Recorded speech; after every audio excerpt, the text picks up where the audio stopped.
Salut à tous, c'est Recomaster, j'espère que vous allez bien et aujourd'hui je suis très heureux de vous retrouver pour une nouvelle vidéo au cours de laquelle nous allons parler de cartes un petit peu plus méconnues. Il s'agit de promotionnelles japonaises avec des petites anecdotes plutôt sympathiques et c'est vrai qu'en France on parle pas mal des cartes françaises, on parle des cartes mainstream, parfois des trophies, de grosses trophies, des cartes comme ça assez connues, mais parfois il y a certaines petites promotionnelles entre guillemets qui valent le détour, qui sont assez méconnus en France parce que justement on connaît pas très bien leur méthode de distribution, on sait pas vraiment toujours lors de quels événements ces cartes-là ont été distribuées. Et aujourd'hui, je trouvais que c'était l'occasion d'en parler, donc si ce concept vous plaît, n'hésitez pas à me le faire savoir dans les commentaires, et je réitérerai ce type de vidéo en vous proposant justement d'autres contenus au cours desquels nous débrieferons, comme ça ils nous feront un tour d'horizon des promos japonaises qui nous semblent les plus pertinentes. Donc voilà, j'espère que ça va vous plaire en tout cas, et on commence tout de suite avec cette petite promo Kecleon qui est vraiment très mignonne, illustrée par Ken Sugimori. Donc vous voyez le petit sigle en bas à droite, bon, vous avez le sigle promo Blackstar habituel, et sinon vous voyez 001P, c'est un sigle qu'on va avoir l'habitude de retrouver aujourd'hui dans cette vidéo. Donc je vous expliquerai au fur et à mesure un petit peu à quoi ça correspond. En tout cas, ce Kecleon, lors de quelle occasion il a été distribué? Eh bien, tout simplement, cette carte a été donnée pour un temps limité aux clients assistant à la projection du film 4. Donc le film 4, c'est Pokémon Forever, Celebi et la voix de la forêt. Et donc c'était à partir du 7 juillet 2001. Voilà, tout simplement. C'est pour ça que vous voyez le logo du film 4, tout simplement en haut à droite. Et franchement, vous avez vu, elle est hyper abordable cette carte, malgré la faible population entre guillemets en PSA 10 qui est de 33. Eh bien, la dernière vente que j'ai pu trouver sur eBay, vente réussie en PSA 10, c'était 40 $. Donc vous voyez à quel point ce type de carte est particulièrement accessible. Et encore une fois, ça étaye un petit peu mon propos que je vous tiens assez souvent sur la différence entre la popularité et la rareté. Cette carte n'est pas spécialement rare, mais surtout, elle n'est pas populaire. Et c'est pour cette raison, le fait qu'elle est méconnue, le fait que les gens sont pas tous des fans absolus de Kecleon, eh bien, on en arrive à cette conclusion que le prix reste à 40 $, alors que la carte date de juillet 2001. Vous vous rendez compte, elle a 22 ans. Et pourtant, son prix est toujours aussi bas, alors qu'on a des promos qui viennent de sortir dans des coffrets récents qui valent déjà le double de ça. Donc je trouve ça toujours assez intéressant à noter. En tout cas, c'est la première carte dont je voulais vous parler aujourd'hui. On continue avec deux cartes vraiment très sympathiques, Ambrilex et Pikachu, qui ont été distribuées aussi lors d'une occasion très spéciale. Vous voyez le petit logo en haut à droite, ANA. Donc en fait, ces deux cartes-là ont été publiées avec la campagne Pokémon ANA Spécial 01 version. Et les passagers, parce que c'est une compagnie aérienne, ANA, pour All Nippon Airways, et donc les passagers voyageant sur n'importe quel vol intérieur, donc pas des vols internationaux, des vols intérieurs, donc au Japon bien évidemment. Donc les passagers qui voyageaient sur n'importe quel vol intérieur d'All Nippon Airways entre le 13 juillet 2001 et le 30 septembre 2001 pouvaient échanger leur carte d'embarquement contre un jeu de deux cartes. Et ces deux cartes, vous les avez sous les yeux, c'est le Pikachu et le Ambrilex que je trouve vraiment très sympathiques. Les deux cartes ont été illustrées par Yoshida. Et franchement, on a exactement le même style. De toute façon, on voit très bien que c'est illustré par la même personne, que ces deux cartes sont illustrées par la même personne avec cette couronne de nuages que l'on peut remarquer. Et petit détail assez intéressant, c'est qu'on voit un avion sur la carte Pikachu, donc qui rend tout à fait hommage à All Nippon Airways, donc la compagnie aérienne. Et sur le Ambrilex, je ne distingue pas d'avion, donc voilà, je trouve que c'est une petite anecdote assez intéressante. On a une sorte de mur vert assez étrange, et derrière ce mur, à chaque fois, le Pokémon qui n'est pas représenté sur la carte en question se trouve à cet endroit. Voilà, donc sur la carte Pikachu, on a Ambrilex en fond, et sur la carte Ambrilex, on a Pikachu en fond. Donc vraiment très très sympathique.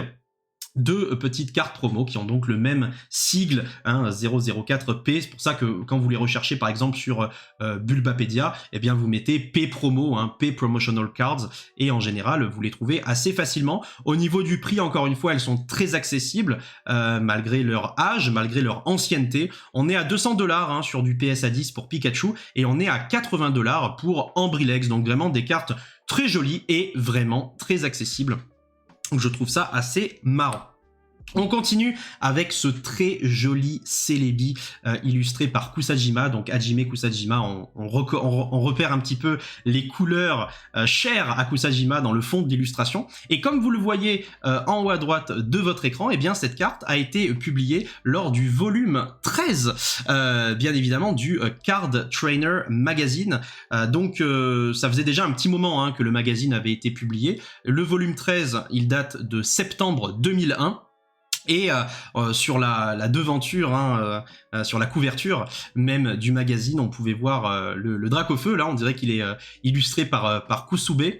Je sais pas d'ailleurs qui a illustré ce Dracofeu, mais avec les traits un petit peu crayonnés, là on dirait du Kusube. En tout cas, c'est très très intéressant. Et cette carte illustrée par Kusajima, donc, eh bien, pareil, elle est hyper accessible. Donc, les cartes que je vous présente jusqu'à présent sont pas des holographiques, hein, donc ça joue un petit peu en leur défaveur aussi au niveau de leur popularité et donc au niveau de leur prix. Mais en tout cas, sachez que si vous aimez cette illustration, bah, vous pouvez vous la procurer pour une somme très raisonnable, hein, 100$ en PSA 10. Vous imaginez bien que c'est pas non plus énorme, et donc voilà, elle est vraiment très très stylée cette illustration, surtout eh bien le Celebi comme ça en plein mouvement avec qui est presque en train de se retourner lui-même, hein. C'est assez rare qu'on voit sa tête directement sur nous au centre de l'illustration. Ça c'est assez classique pour Celebi. Par contre, qu'on voit le bas de son corps se soulever de cette manière comme ça, je trouve ça assez marrant, hein. On dirait qu'il va faire un roulé-boulet, une véritable roulade. Moi je trouve ça vraiment très stylé. N'hésitez pas à me dire vous ce que vous en pensez de cette illustration. Je la trouve magnifique. Et d'ailleurs, eh bien, pour rester sur le volume 13 du Trainer Magazine, eh bien on continue avec Bill, donc Léo bien évidemment, hein, illustration de Ken Sugimori, et celle-là elle est encore plus accessible puisque elle était disponible seulement à 50$. Donc le Trainer Magazine, toujours celui de septembre 2001, le volume 13. En PSA 10, 50$, donc hyper accessible. Après là, c'est vrai que ça fait, c'est la réédition de façon de la trainer du set de base, voilà. Donc avec le mur de briques rouges derrière, hein, il manque juste un wanted sur Bill et on pourrait croire que il a un ticket direct pour la prison. Mais voilà, c'est des petites cartes, je trouve assez cool, assez marrantes qu'on ne connaît pas forcément, et je trouve ça plutôt intéressant d'en parler. On continue avec une carte vraiment très très très drôle pour le coup, c'est Shining Imakuni. Donc c'est une carte qui a été publiée en janvier 2002. Alors Shining Imakuni, elle a été envoyée en fait aux nouveaux membres du fan club Pokémon lors de leur inscription à partir de janvier 2002, et ce pour une durée limitée, hein, donc vous n'aviez pas accès à cette carte ad vitam aeternam, hein, il fallait quand même faire partie des premiers. Alors ce qui est intéressant bien sûr, c'est la lumière, le projecteur qui est braqué sur Imakuni lui-même qui est aveuglé. Alors Imakuni qui a bien entendu un rôle mineur, on va dire, dans Pokémon, mais qui est très très connu, très apprécié, justement par son caractère extravagant. Il a travaillé quand même, hein, sur certains jeux Pokémon, comme Ranger Nuit sur Almia, hein, si mes souvenirs sont bons. Et sinon, eh bien, il est plutôt dans le domaine musical, il a fait des poké-rap, plein de choses comme ça. Et donc là, Shining Imakuni, pour rendre bien évidemment hommage au Pokémon brillant, Pokémon Shiny de l'époque. Donc c'est censé dépeindre un Imakuni Shiny, finalement, cette carte, qui a été distribuée lors du fan club, hein, comme je vous le disais. Et ce qui est intéressant, c'est qu'au niveau du texte, cette carte elle contient une brève biographie d'Imakuni ainsi que 10 secrets le concernant. Voilà, donc des secrets concernant sa vie personnelle, sa première petite amie, ce genre de choses. Donc c'est vraiment incroyable, je trouve, hein, comme carte, et je voulais vous la présenter absolument aujourd'hui parce qu'elle est très très méconnue, mine de rien. Et Imakuni qui est devenu un symbole de Pokémon bien sûr avec les années, même sa signature est très très appréciée. Voilà, donc en PSA 10, population de 53, donc c'est pas non plus énorme, elle est à 424 $, donc c'est vraiment pas fou par rapport à ce qu'on aurait pu imaginer, puisque vous savez que des cartes comme ça, souvent on a des collectionneurs de niche au départ, et puis finalement qui grandissent avec le temps, donc on aurait pu penser que cette carte finirait très très appréciée à des montants exorbitants, mais bon, on reste raisonnable, c'est une somme, 424 $, mais ça reste quand même raisonnable. On continue avec cette carte Pikachu, cette Trainer Pikachu, donc qui a été tout simplement éditée en janvier 2002. Donc, elle était en fait offerte, cette carte, pour tout achat effectué au Pokémon Center de Tokyo entre le 3 et le 5 janvier 2002 en commémoration justement de l'ouverture du Pokémon Center de New York. Voilà, donc il y a un set de 2 cartes, on va voir l'autre juste après, mais en tout cas ce Pikachu est vraiment très sympathique, je trouve, avec toutes ces Pokéballs sur le comptoir. Je trouve l'illustration assez marrante, mine de rien, et là vous voyez, comme c'est une carte Pikachu et comme voilà, elle est sortie pour l'inauguration de Pokémon Center, etc., mine de rien là, le prix monte un petit peu, c'est pour ça qu'on a passé la barre des 1000 $ sur cette carte en PSA 10, dont la population n'est que de 26, donc mine de rien, c'est pas non plus énorme, et c'est la raison pour laquelle je voulais aussi vous la présenter, parce que c'est pas une trainer qu'on voit passer souvent, et je trouve que eh bien elle est charmante. Enfin, moi j'aime bien ces illustrations comme ça de Pokémon qui dépeignent des environnements presque réels. On a cette 3D de l'époque, mais qui fait un peu photographie aussi, vous voyez, et ça c'est un style vraiment e-series qu'on retrouve beaucoup moins avec le Block X déjà, et je trouve que ça a son charme, et donc vraiment très stylé. D'ailleurs, on voit Pokéball, une Super Ball et même une Master Ball, si je ne m'abuse, tout en haut sur la pancarte verte, en haut de l'illustration, en haut de l'artwork. Donc c'est vraiment très cool, plein de petits détails. Et d'ailleurs, la carte qui suit, eh bien, c'est exactement la même chose, mais comme vous le voyez à l'écran, non pas pour le Pokémon Center de Tokyo, mais pour le Pokémon Center d'Osaka. Voilà. Et donc là, cette fois-ci, ce n'est pas le Pikachu, c'est le Miaouz qui a l'honneur à l'extérieur du bâtiment. Et je trouve ça vraiment très très cool. On est toujours sur la même numérotation avec le P en bas à droite. Et cette carte, 730 $ en PSA 10 quand même, donc même si Miaouz reste moins apprécié que la mascotte Pikachu, ça reste vraiment très très très cool, je trouve. Et d'ailleurs, sur l'illustration que nous avons choisi du Pokémon Center d'Osaka en haut à droite, vous pouvez voir le Pikachu et le Miaouz qui sont représentés justement sur la devanture, et je trouve ça vraiment très très très marrant. On continue avec 2 cartes vraiment très très très stylées, les Pichu Brothers. Donc au Japon, cette carte elle était remise tout simplement aux clients qui avaient réservé des billets à l'avance, on précise bien, réservé à l'avance des billets pour les projections du film au cinéma Pokémon, les héros Pokémon, donc le film 5, vous savez, avec Latios et Latias. Donc c'était uniquement dans les cinémas participants, il faut le noter, tous les cinémas ne participaient pas à la distribution de ces cartes Pichu, et donc ça avait lieu le 13 juillet 2002. Voilà, donc les Pichu Brothers, vraiment très sympathique cette illustration, je trouve, avec le ciel étoilé, on sent vraiment ce côté peinture, on sent que les cartes ont été dessinées, là on est vraiment en plein dans la démarche artistique, c'est pas une illustration modélisée, il n'y a pas de 3D, il n'y a rien du tout, on sent vraiment la fibre artistique, le dessin, on sent même les contours blancs autour des Pichu. Et je trouve ça vraiment, vraiment très sympathique. Donc, carte distribuée, comme je vous le disais, lors des héros Pokémon, qui est mon film préféré, en plus, le film 5 avec Latios et Latias à Altomar. Donc voilà, plutôt cool, en juillet 2002. Et en PSA 10, un exemplaire de cette carte est parti pour 260 $. Population de 79, donc encore une fois, on est typiquement dans ce genre de promo qui est accessible sans non plus être ultra démocratisé, puisque 79 en PSA 10, c'est pas non plus une population gigantesque. On continue avec une carte vraiment très très très sympathique, donc c'est cette fois-ci la 038. Vous allez voir qu'il y a un autre Pikachu illustré par Harada, donc par Midori Harada, qu'on va voir juste après, mais dans un autre contexte. En tout cas, sachez que ce Pikachu, c'est le premier des 2 dont on va parler. Distribué donc en juillet 2002, on l'appelle le Pikachu Festa. Donc cette carte, elle était disponible donc c'est une carte commémorative en fait, hein, lors des courses d'orientation. Donc dans un premier temps, en fait, cette carte, elle a été distribuée lors de courses d'orientation organisées à tous les Battle Festa de 2002, hein, entre juillet et août.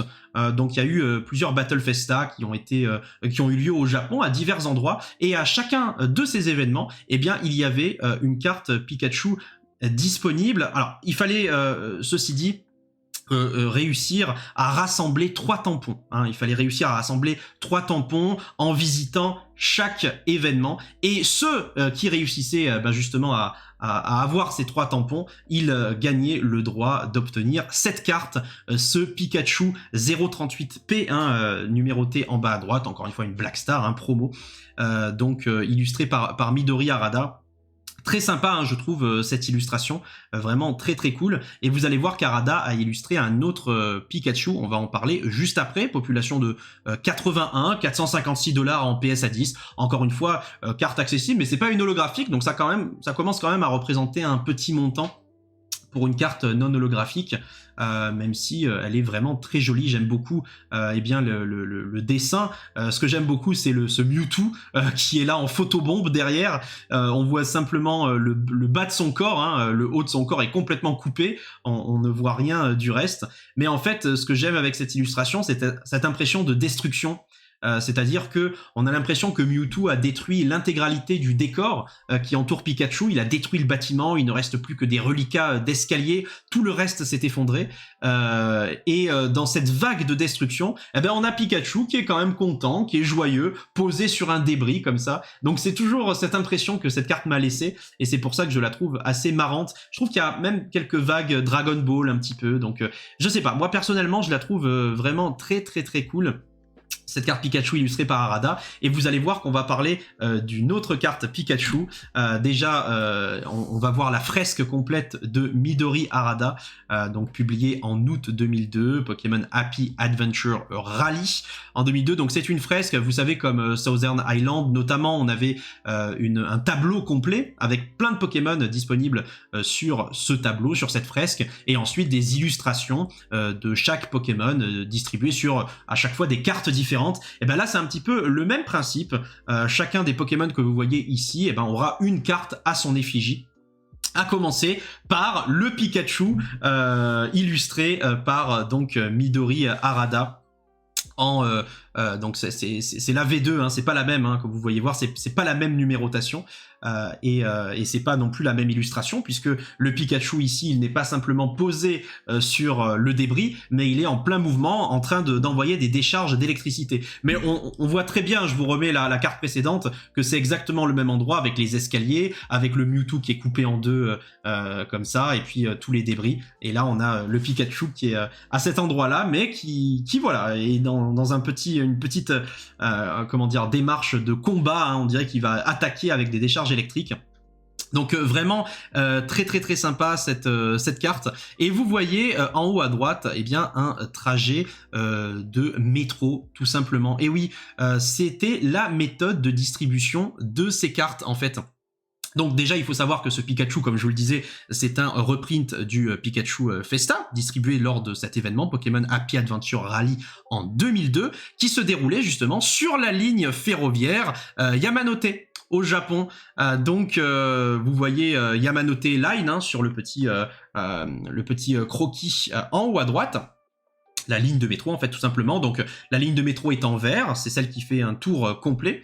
Et à chaque arrêt de métro, enfin à chaque arrêt où vous pouviez avoir un Pokémon, eh bien si vous vous y arrêtiez, vous aviez la possibilité de choper une carte différente. Donc lorsque vous partiez de Tokyo. Donc à Tokyo, vous aviez directement cette carte Pikachu que vous avez sous les yeux. Ensuite, Minagawa, vous aviez la carte de Mewtwo, qu'on va voir après. Ensuite, vous aviez, alors je crois que c'était à Shibuya, hein, me semble-t-il, mais je suis pas sûr, la carte de Lugia. Ensuite, à Shinjuku, la carte de Pichu.